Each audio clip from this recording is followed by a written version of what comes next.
Hi, this is Gail from BERNINA of Naperville, and as promised, I have brought you the second installment of the Promise Quilt. Now, you won't forget that the first one, we just talked you through making all of these half square triangles. Well, now that they've all been pieced together, it's time to baste it with the quilt backing, the batting, and the top.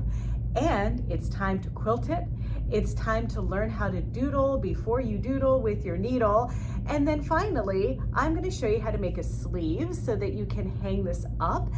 And I'm also going to show you how to bind it. So let's get started. When I am getting ready to baste a quilt, the first thing I do is press the backing really well, and then I tape it to either the floor or I tape it to the table. Now, in the case of this quilt, we're working with something that is just a little bit larger than a crib size quilt, so I can work on a table. Another thing that I want to talk about before we really get started is how we're going to baste or connect these three layers together. Of course, we've got our backing here, then there's going to be the batting, and then the top. So when we're looking at the batting, if you can believe it, has two sides.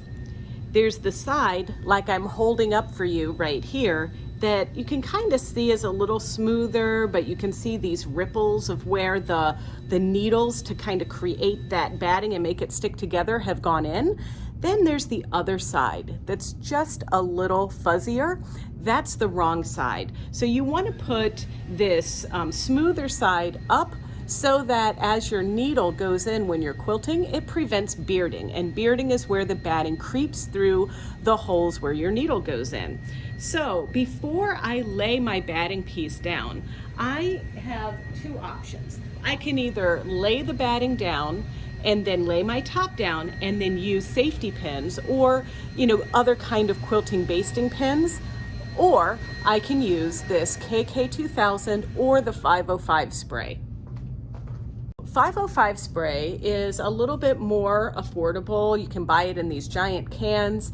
It is a temporary adhesive. I find that this tends to lose its stickiness after about 48 hours, and the cleanup on it requires alcohol. KK2000 comes in a much smaller container. It's a little bit more expensive, but it will clean up with soap and water, so no alcohol necessary to dilute it. If you just don't want to spray anything, like I said, there are basting pins, and these little guys are pretty cool. You've seen me use these in other videos where you just push down on them and they open, and you push down on them again and they close. But you're gonna need, depending on the level of quilting that you're gonna do, you might need a lot of safety pins. So you might need 3 packages of these to do a quilt this size. I am gonna forego these today because, once again, this is about the largest size I would attempt with spray basting. But if you wanna learn more about spray basting, please visit, and I'm gonna flash this web address up for you, Krista Watson. She has a fantastic wall basting tutorial that she does in time lapse, and I want you to be able to see that. So that's going to be in the description of this video and also right there on your screen. Since I've decided to spray baste, I'm going to go ahead and use the KK2000 and spray my piece right here.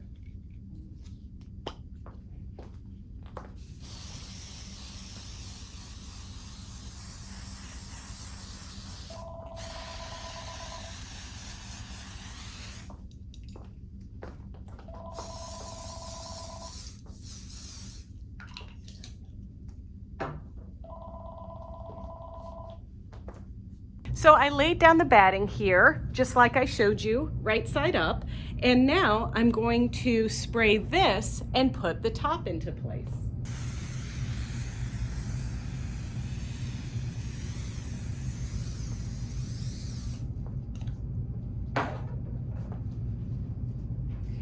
And don't forget that if you have a backing that is directional, make sure that you know which direction it's going so that when you put your quilt top on, if it is also directional, that they're both going the same way. So I have pressed my quilt top as well. I've also trimmed all of my threads underneath because you don't want to have little little situations like this where maybe like a little stray thread can be seen underneath this kind of light color pieces that we have on here. So I'm going to line this up and just, you know, it's almost like applying contact paper or something like that. I'm trying to make sure that it's straight, and I would also use my ruler to make sure that I'm laying it out straight, because sometimes, you know, you think you've got it straight and then you lay the ruler on it and it's wiggly, and then you go to hang it on the wall and it's all higgledy-piggledy. So we want to try to avoid that. But first I want to try to get it on here with all of the wrinkles out, and then we'll see what's happening with it.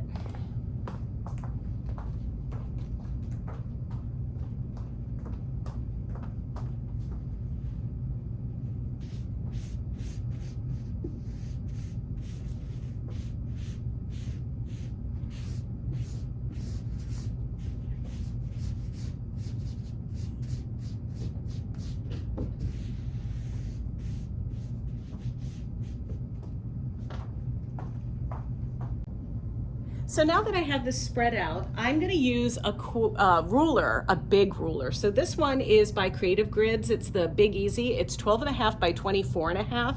And it just is going to kind of let me see how straight or not straight my quilt is. So I'm lining this up here on the corner, and it looks pretty square as I line this up here. And then I'm just going to kind of check it over here. Now, you know, of course, another way to check if something is square is to measure the diagonal pieces here and here, and if they don't measure the same, then it's not square, but if it measures the same, it is. But you know, I'm not joking, I can't make anything straight to save my life. So a lot of times I judge it and move it and wiggle it a little bit, and then I make up for it when I trim. So that's why you won't see a lot of my quilts with borders. But just so you know, it's a good idea to kind of make sure that we're not putting this down with a bunch of wrinkles and then trying to quilt it out. So that's kind of what I'm doing here as I check the squareness of my corners and everything. And I'm just gonna kind of use my fingers here to kind of bring this down just a little bit on this edge. And you can see here, you know, as I move it, it will like spread out a little for me. So this gives me a little bit of an opportunity to really, you know, make sure that I'm getting everything nice and flat, because we also don't want any buckles or anything. Okay. So now I've used the adhesive. I am not going to use the safety pins. Sometimes when I'm using adhesive, I will, if I think there's an opportunity that I might not finish quilting something in a couple of days, I'll go ahead and add just a few safety pins so that it doesn't have an inclination to come apart. But so this is how I do it. And now I'm going to take the tape off. I'm going to trim this down, because I don't need all of this background fabric that's around this. And then I am gonna do this on my BERNINA 590 with the BERNINA stitch regulator. And the style of quilting that I'm gonna do is what I call a medium meander. So it looks like stippling, but it's much further apart.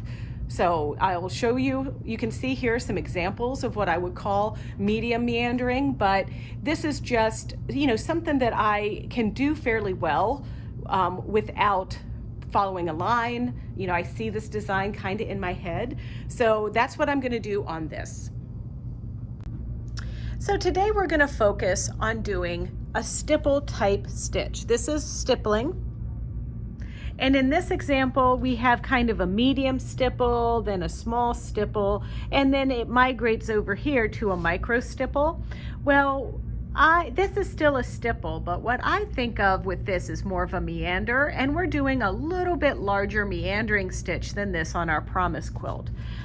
This may not be something that you can do straight away. You might want to take a piece of paper and a Sharpie and kind of draw your stippling the way that you envision seeing it on your quilt top.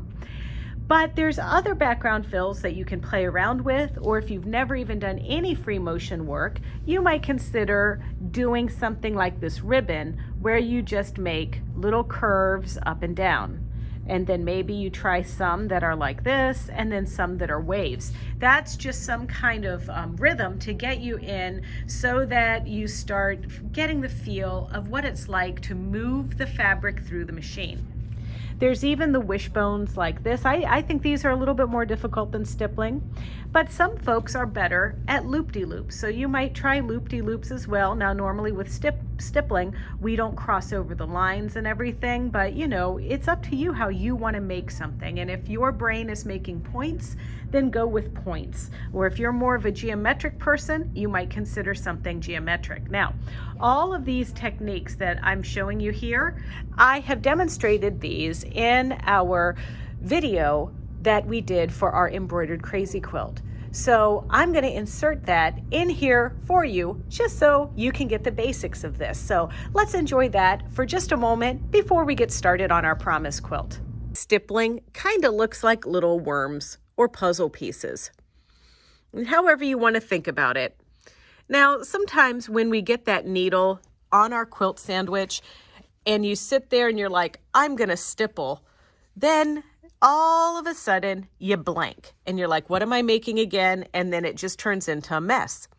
So I'm going to show you how to kind of train your brain to do stippling. So I've got my thin Sharpie marker here. I love these. These are the best. And then I've got a white piece of paper. And with stippling, good stippling, when you start at one spot, you're supposed to stipple, stipple, stipple, stipple, stipple, and then meet back at the point where you started. Well, we want to try to remember to do that. But another thing I do sometimes is if I have like a little box that I'm trying to stipple in, and I might have multiple boxes, I might enter in, do my stippling,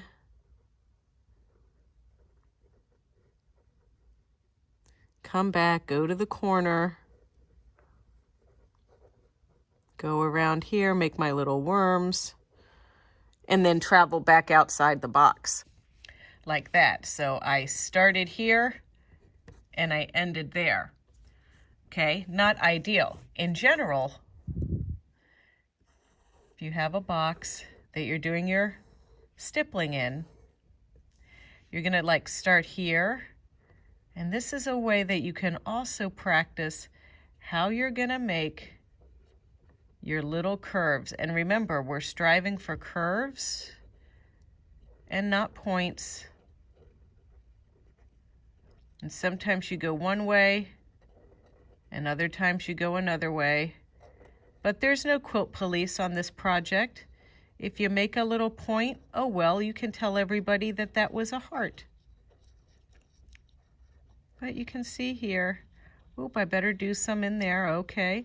Now, I'm gonna come up through here and around and see how I started and stopped in the same spot. So this is an example of where you start in one spot, go around your box, and end in another. So for instance, you know, any shape that you would do for that. So now let's talk about actually making the stippling. There's a shape. That's an element of stippling. Then we come back and we can go up here, go here, branch out a little bit, come back. Now let's come back here, go up here, around, over here, and up. Now see how I've never really crossed over. I've continued to make little curves. Let's try that some more. Go down, up, around, back down, over, up, down, over, down, up.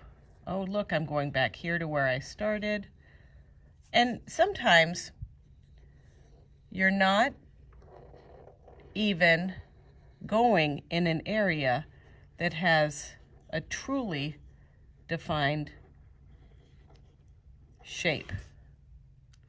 But that's the goal of doing your stippling. So you might want to have a blank piece of paper around where you practice these things. So practice with your hand and eye to say, I'm going to start right here, but I want to fill up this entire square. You can work in a bigger size than me, of course. However you need to do it. If you need really big paper to do this, that's fine. Don't worry if you make points. The curves come with practice. If you make a point, just tell people you meant to do it. It was a heart, like that right there. It's my little bit of love I put into these quilting stitches. So that's what we're doing. Let's take it to another level, and I've prepared a piece of material so that we can see what we're doing, and we're actually going to do something similar to this on fabric with our BERNINA stitch regulator that's on our machine. I have black thread in the machine so that you can see what I'm doing. I've also I've got this blank canvas. We're going to start with stipple, and I'm going to stipple in this area here, and I'm going to try to talk you through what I'm doing. So it starts with putting your needle down anywhere in the material here. I'm going to just start like right here. So needle down, and now I'm bringing the needle up. Now I'm going to lift my presser foot and pull up my thread. Now I have light thread in the bobbin, but it doesn't matter. I just want you to see what I'm doing here on top. And now I'm going to do what I did with my drawing. And I'm going to back out here so you can just see. So it starts with putting your needle down anywhere in the material here. I'm going to just start like right here. So needle down. And now I'm bringing the needle up. Now I'm going to lift my presser foot and pull up my thread. Now I have light thread in the bobbin, but it doesn't matter. I just want you to see what I'm doing here on top. And now I'm going to do what I did with my drawing. And I'm going to back out here so you can just see. And now I'm going to knot my stitch a little bit, but now I'm going to make a curve. And now I'm going to make another curve. Now I'm going to come over here and make a curve around here and down over here. I'm making another curve and another curve in this direction. And now you can see I'm working in a little bit larger scale than on the example I showed you, but sometimes depending on how your brain works, it's easier to work on the large scale first. Some of you might take right away to doing the smaller pieces. You can see here with my stitches, they're a little bit longer, but they're appropriate for the size of meandering that I'm doing here.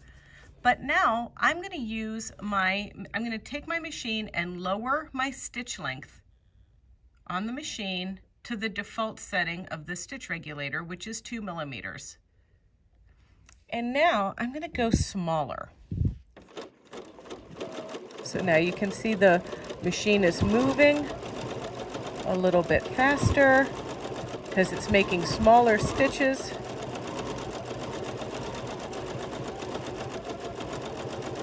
Okay, do you see how now, look, it's getting tighter. But I'm still doing that same concept of making my little worms. I actually think I can do this better with the machine needle than I can draw it on the piece of paper.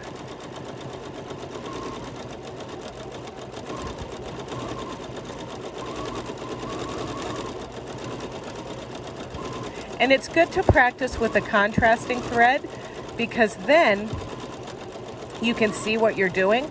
That blush that I'm using, the blush thread on the blush background fabric of the Crazy Quilt is way challenging for my eyeballs.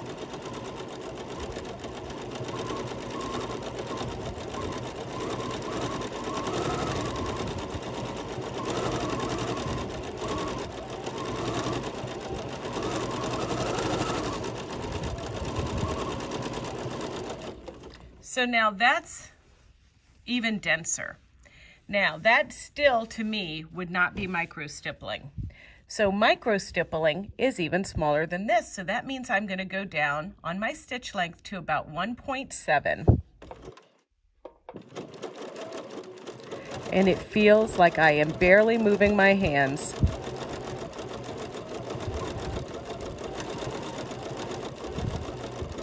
But it's still the same concept. Make your little worms.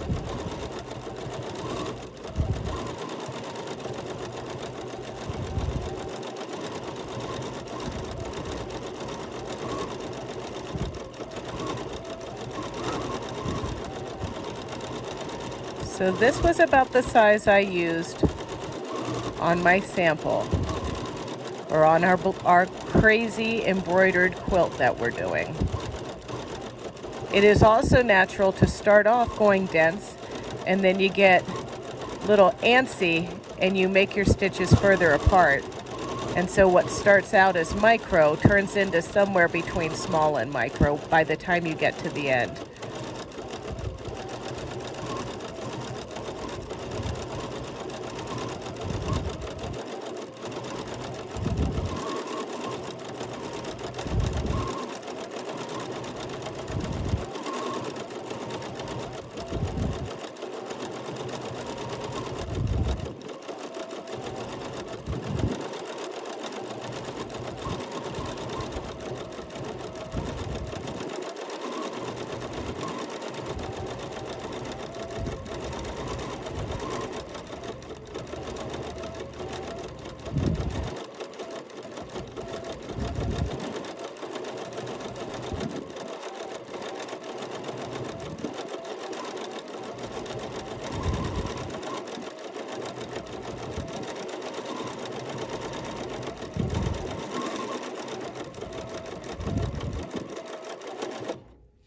Okay, let's see if we can see a difference on this.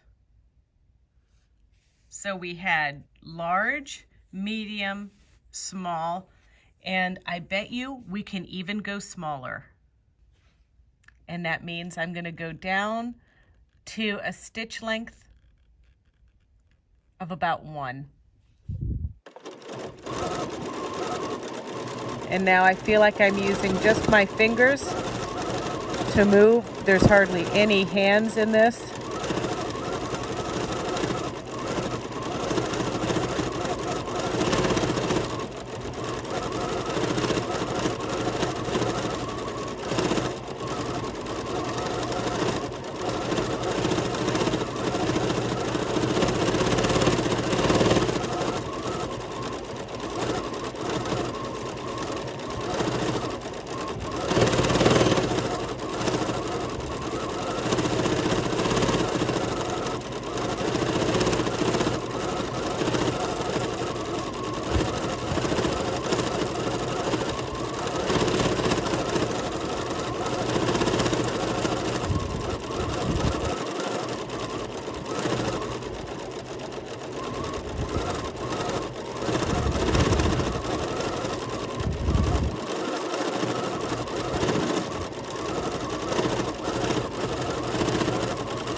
Well, I got back to where I started.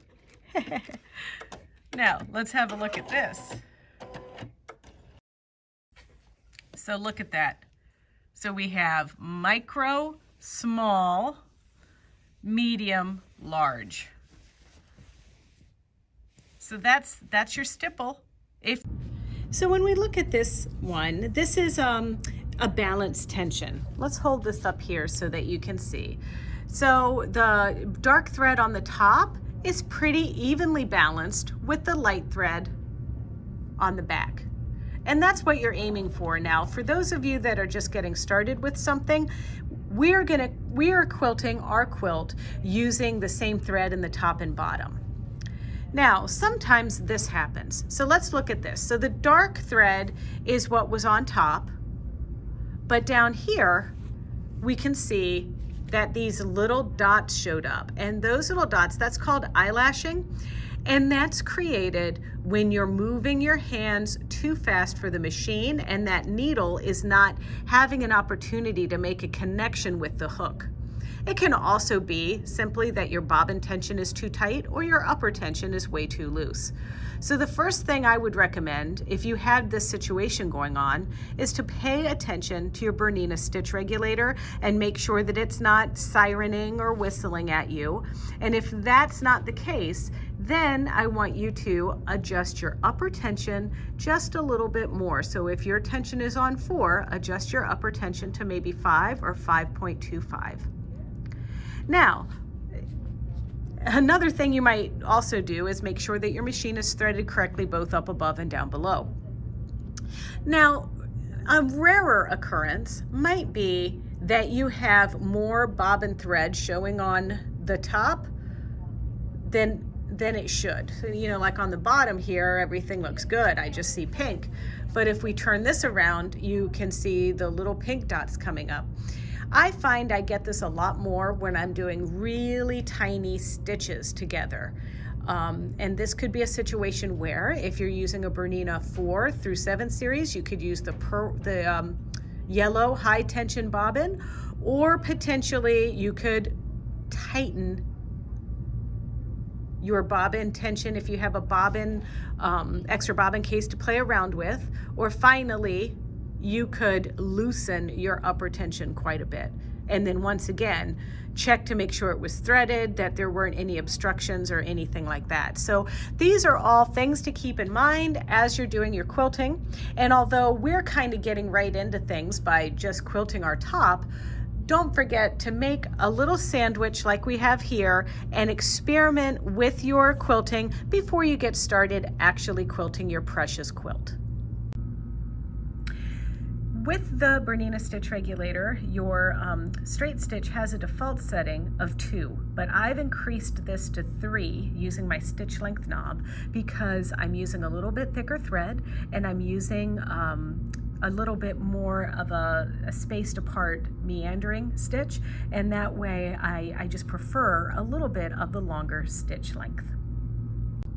Now, I'm going to start off here kind of towards the bottom right edge of the quilt, but I'm going to just float around the quilt, dragging it around as if the needle were my pencil and I'm doodling on top of the quilt.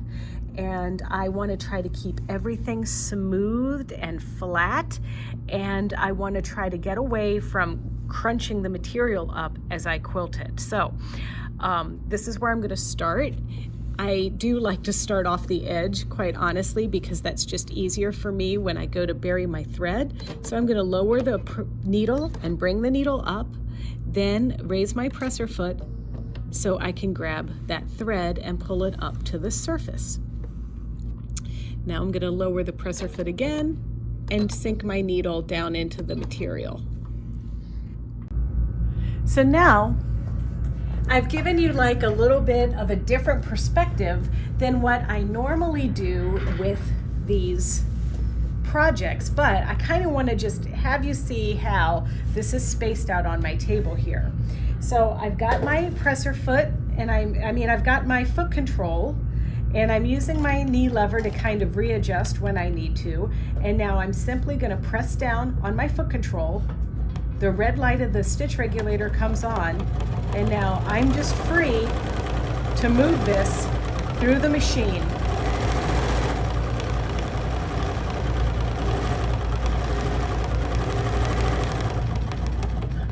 And now I needed to stop and reposition. So when I stopped moving, when I lifted my foot off the foot control, the needle stopped moving, and now I can get a better position. Press the presser foot or the foot control down again, and continue on my little journey. I'm going to stop again by lifting my foot off of the foot control, rearranging a little bit, and now I'm just going to keep trying to do my meander all over.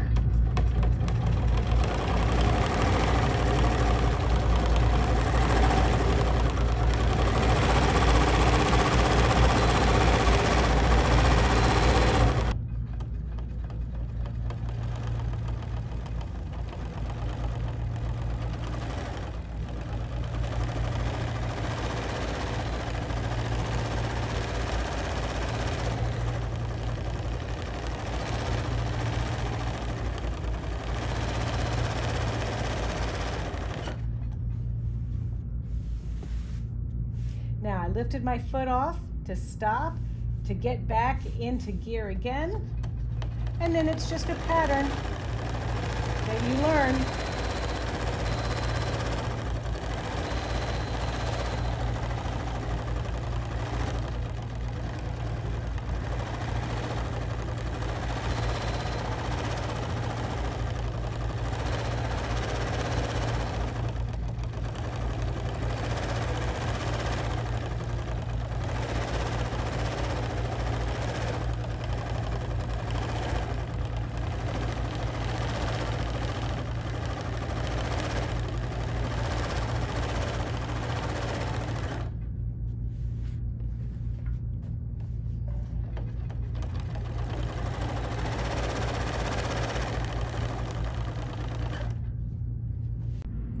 All right, well, sometimes you run out of thread and you have to start a little bit past where you started. And so the way that I do that is I move over right and do maybe like a little 1/4 of an inch or so before I left off.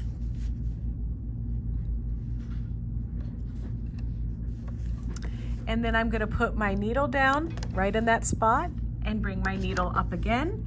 Pull the bobbin thread up, just like so, and hold my threads very gently while I get started.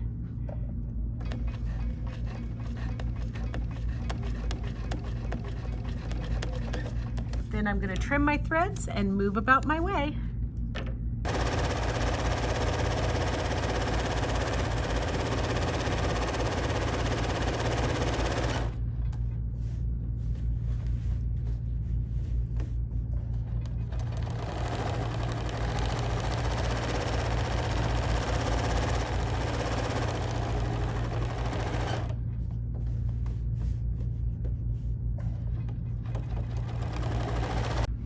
Now, I had mentioned that I would show you how I use the gripper rings. And so we can kind of hold them on here like this, get everything nice and flat. And now, as I move this through,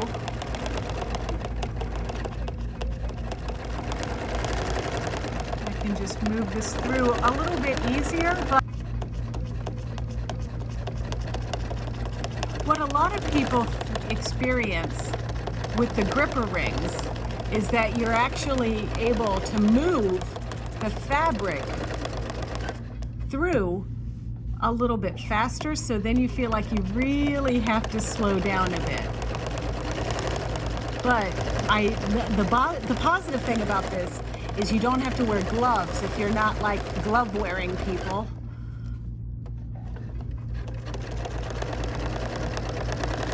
But you do want to make sure that you don't bump your stitch regulator foot against these gripper rings, because then it could fall off mid-stipple and you don't want that.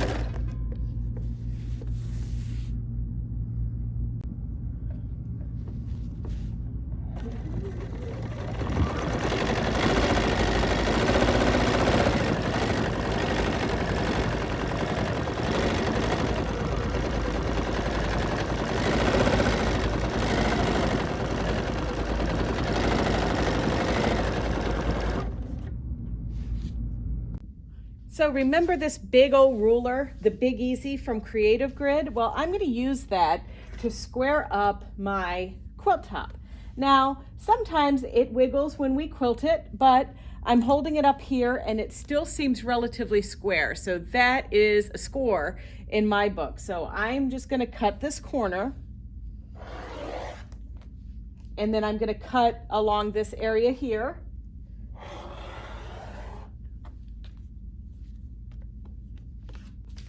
And then excuse the back of my head for a minute while I trim this piece up here. I'm going to pivot.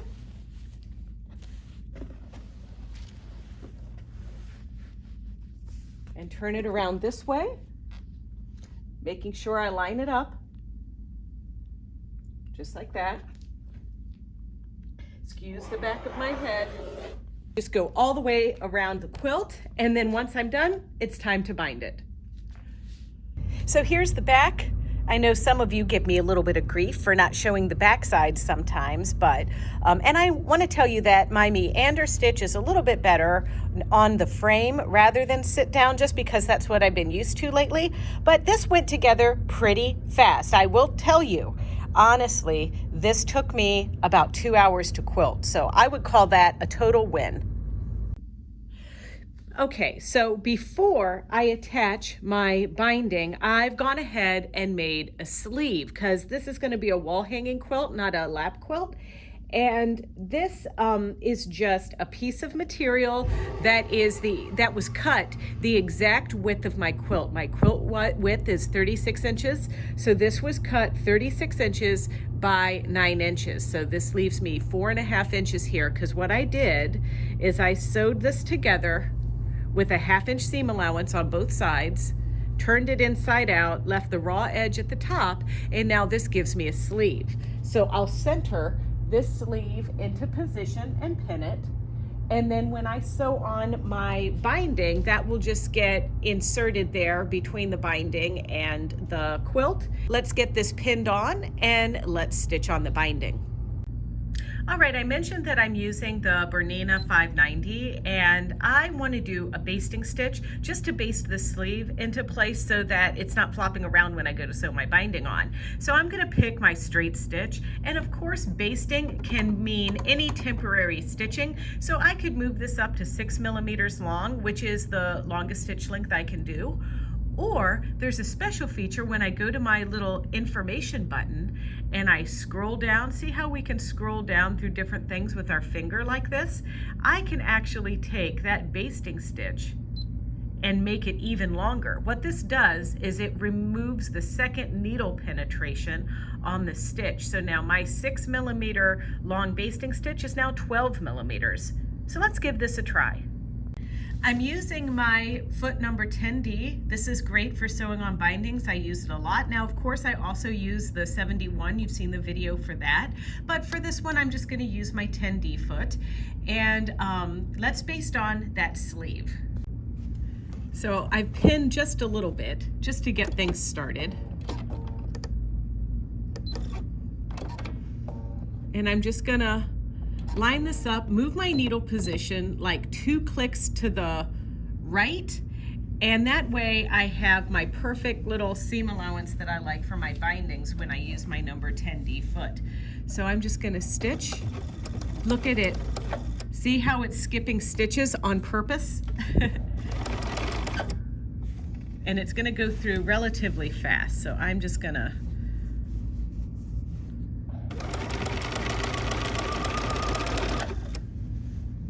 watch this needle. I'm going to try to get this in slow motion so that you can see what's happening.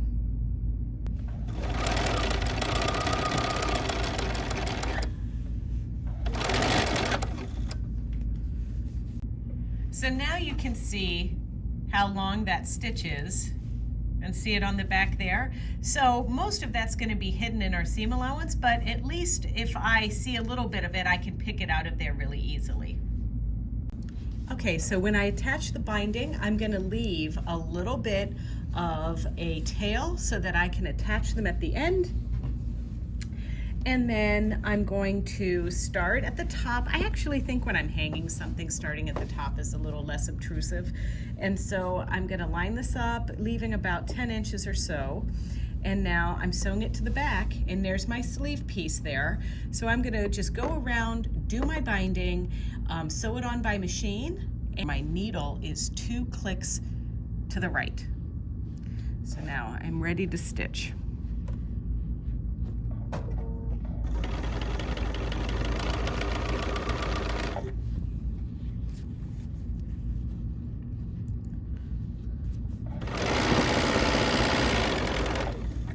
just lining up everything clean and neat.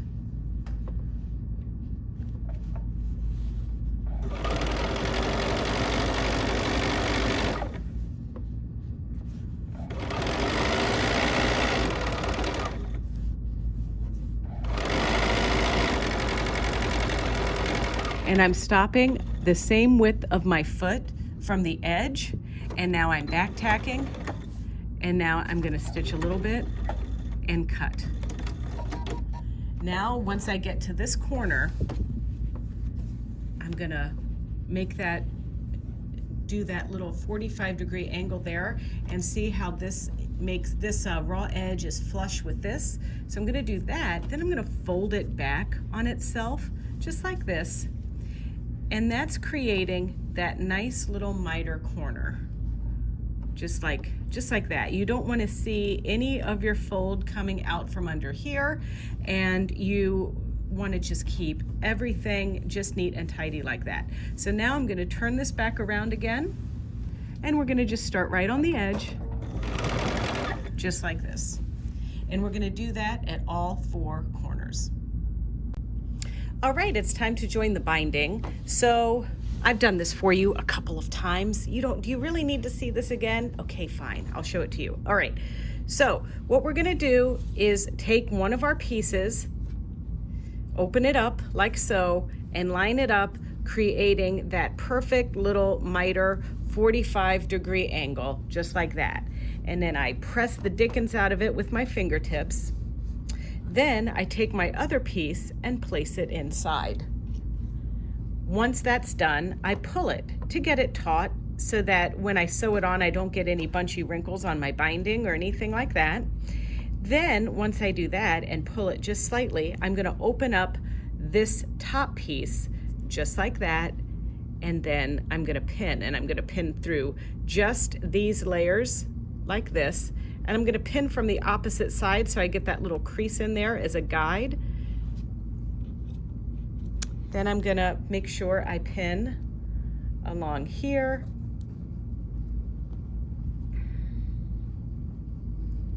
Matching up that crease and that fold, and pinning on the other side.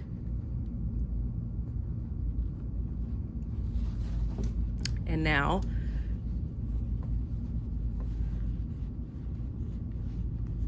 there's my stitching line, this crease from here to there.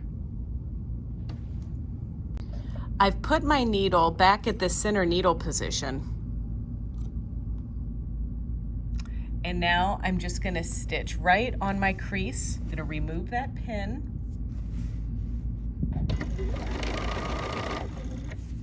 Spread everything out nicely. Removing that pin. And now it's time to trim, fold, and press. All right, I've pressed and flipped, and now I'm restitching that opening where I attached my 2 ends together. I've moved my needle position over 2 clicks to the right again, lining up the raw edges against the edge of my number 10D foot.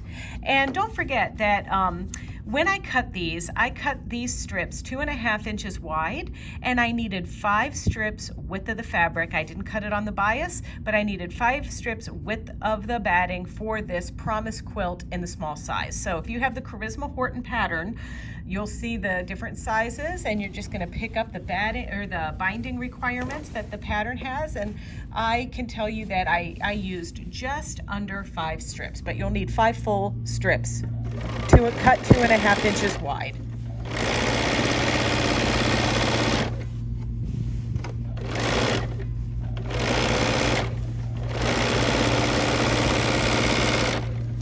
All right, so now that this is done, I'm gonna cut, flip this over, move my needle position 1 notch closer to the right side, and now start again. So here we go. I'm folding this around here like this. I'm gonna allow that blade of my number 10D foot to go right up against that folded edge. And now I'm just gonna top stitch. Here we go, la la la. Just like this.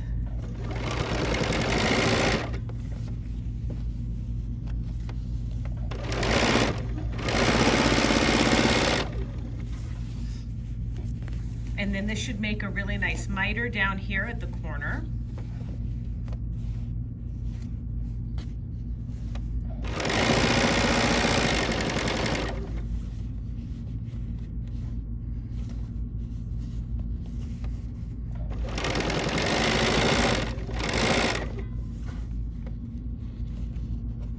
And sometimes I like to use just a pin to kind of hold things in place as I approach those corners. And you know, as luck would have it, I had a junction or a piece at the end here where the binding was pieced together, just happened to land on the corner, and I hate it when that happens, but I think this is gonna look okay anyway. My knee lever to lift up just a little bit. There we go. Lift up again, wiggle everything in place. Now I'm gonna pivot. There we go. This time pull my pin out. There we go. All right, so I'll just do this all 4 corners.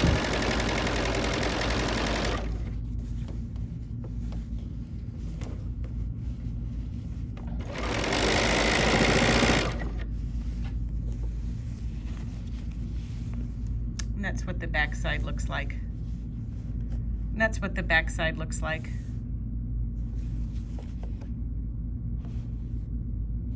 So wall hanging, so I'm really focusing on what the front looks like more than what the back looks like. But when I do these bindings by machine, I never really get them perfect. I know that's terrible for me to say. I'm trying to teach you guys how to do these things, but I think you'll be happy with this result. And you know, if you don't like the way that the machine binding looks, you can always sew the binding to the front, then bring it around to the back and hand stitch it. That's completely acceptable. In fact, when I'm doing something really precious, that's how I do it anyway, even though I hate handwork.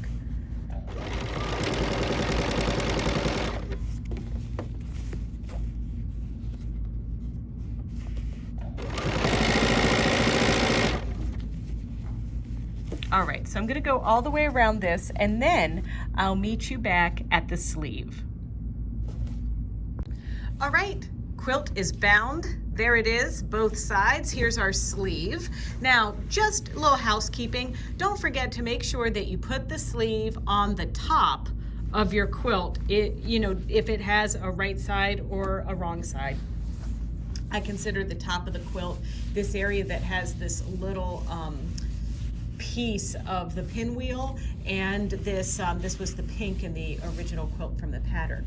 So now we've got to affix this sleeve to the bottom. Now I could simply just do a little whip stitch by hand along here to sew it on, and some people will even take a little pinch up here and fold it up so that it creates a little bigger area for like a casing, and you can certainly do that. And when you do that, I always pinch and lay it out straight first, add a few pins, and then do my hand sewing. Now, I don't think you guys need to see me thread a needle and do the hand sewing. I think you've got that covered. But another thing that I've done before is I've actually done this step by machine. Since I've done the machine to sew the binding on, bring it around and top stitch it, why not do the sleeve by machine as well? So this step requires the BERNINA blind hem foot. The BERNINA blind hem foot is number 5 and comes with some of your machines. Otherwise, it's an optional accessory. And you might think it looks a lot like this number 10 foot that I've been using, and it does. It's got the metal guide down the middle like that. But see that little wire that goes where the needle would go right there? Well, that is for the blind hem stitch to give it some loft so that when you open up your blind hem, the threads aren't puckering into the material and it's a seamless stitch. So I'm going to put this on my machine, and I'm going to select stitch number 9. And stitch number 9 is the traditional blind hem that we would use to hem pants or curtains or anything like that. And we're going to just keep the default settings just as they are. Now, there's a little bit of a magic trick to this. You can see here that I kind of pinned to give that extra little piece to the casing. But much like the magic trick when you're hemming a pair of pants, we're going to turn this over like so and stitch from this end, flipped over, the quilt folded with that little folded edge of our sleeve poking through, because our straight stitching of that blanket stitch is going to go on here on the sleeve, and when the needle comes over to take a bite out of the quilt, it's just going to take a little wee piece out of the backing. So we're going to start like this by putting it under the foot. Here, I'm going to raise the foot for you, and I'm going to start right here, butting this folded edge of the quilt up against that wire in my foot. And now the very first stitch that's going to happen is a little poke going into the quilt, but and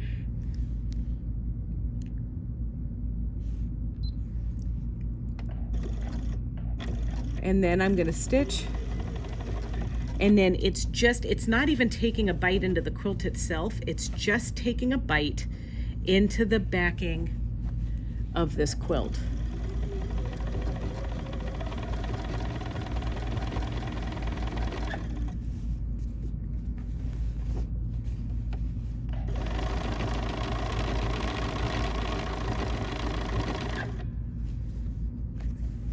Just keeping everything flat. Keep folding your quilt. Make sure everything is happy. You're happy. You're almost finished with a quilt top. All right. Or not a quilt top, a whole quilt. You have made a whole quilt. Pat yourselves on the back if you took this class in person here at BERNINA of Naperville. And now you're quilting it.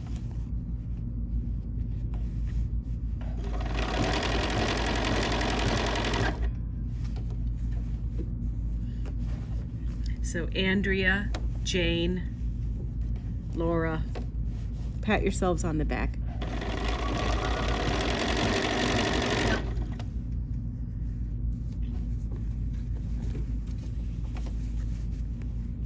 Now, if you were nervous, you could make your stitch just a little bit wider, go up to maybe 4.2 or so, just to make sure that you're catching some of this backing. It's okay to catch a little bit of the batting, you just don't want to catch the top, or people will see your stitches and that will be ugly, and you know, there's that story.